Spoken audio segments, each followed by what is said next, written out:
everybody. Welcome back to Goodnight Lighthouse. I'm Miss Dorothy and I'm here to read you another story. A story about an animal that we don't read about a lot, but we should because he's a very interesting animal.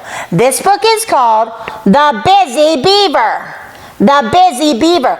Beavers are very busy animals. They spend a lot of time doing a lot of work.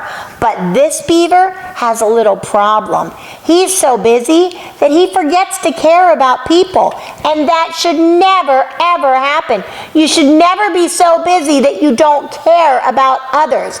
And this beaver has an important lesson to learn about him and his animal friends and being so busy. We need to learn this lesson too. So we need to get into this book and find out all about it. Are you ready to get into this Busy Beaver book with Miss Dorothy? Good. I need you to sit up and listen up because here we go. The Busy Beaver, written by Nicholas Oldland.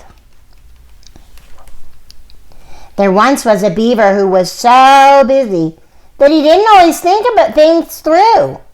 Beavers are very busy animals. But this beaver doesn't think about things before he does them. This beaver's carelessness was becoming a problem.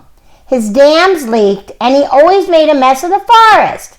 He left trees half chewed, and worse, he felled more than he needed. Wow, he's only using half the trees, and he doesn't need all of them. He's just leaving them lying around the forest. And the other animals need the trees too. Perhaps worst of all, the beaver went about his work with so little thought that a tree landed right on top of a bear. Oh no, poor bear. And once he even chewed a moose's leg, thinking it was a tree.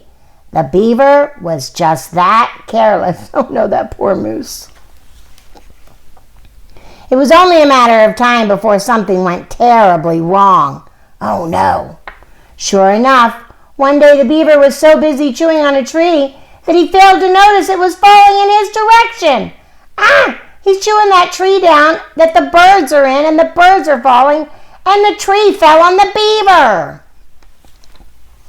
The beaver woke up in the hospital with a bent tail, 2 broken limbs, 3 cracked ribs, 4 big bruises, 5 sprained fingers, 6 twisted toes, 7 little cuts, 8 stinging scratches, 9 sore muscles, and 10 nasty slivers.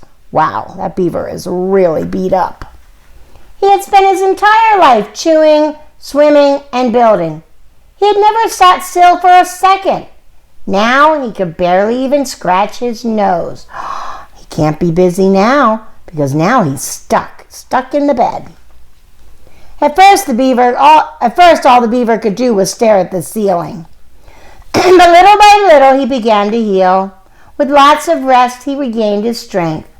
And before too long, he was trying out a pair of crutches. He's getting better. Eventually, the beaver was able to hobble over to the window.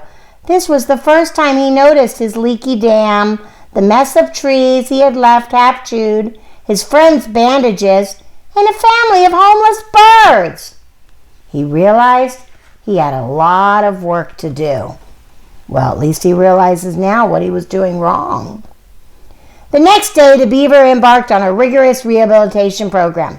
He got back on his feet, did lots of yoga, and lifted weights. While he was at it, the beaver caught up on some important reading and practiced saying, "I'm sorry, I'm sorry." Soon enough, he was ready to go home. I think he's ready to make everything right. Uh-oh, but the other animals see him coming. "Run for your lives!" "Hey guys," says the beaver, but they're all running away. The beaver's friends were a little worried about his return to the forest. But despite their concerns, the beaver went straight to work. Before the beaver started his first project, he did a full inspection, checked to see if there were any animals in harm's way, and carried a frightened caterpillar to safety. Then the beaver went ahead and built the family of homeless birds a new nest. He's fixing everything that he did wrong. "Sorry, guys." Next, the beaver apologized to his friends for being careless and causing so much damage. "Thank you. To show he meant it, he made the bear a vase for his den. That was very nice, and the bear was really appreciative. And he built a canoe for the moose. Apology accepted, says the moose, who really likes his new canoe. The beaver's final task was to clean up the mess he had made in the forest. He hauled off trees that he had left half chewed, used the broken branches to fix his leaky dam, and planted saplings to replace the trees that he felled. See, he's making everything right. He learned such a good lesson. With the forest back in order, everyone was happier, including the beaver. His work was done. The beaver got to thinking about what he might do next. He came up with lots of ideas as he got ready for bed that night. Maybe he would take a course on dam building. He's thinking about going to school. Or start a band and go on tour. Or take more naps. The beaver liked that idea the best. Being busy doing good work was exhausting. With a yawn, the beaver laid his head down on a soft bed of leaves and fell right to sleep. All that was left for the beaver to do now was dream. Well, that was a good book. That beaver had a big lesson to learn. He was so busy working on his own stuff that he didn't care about anybody else.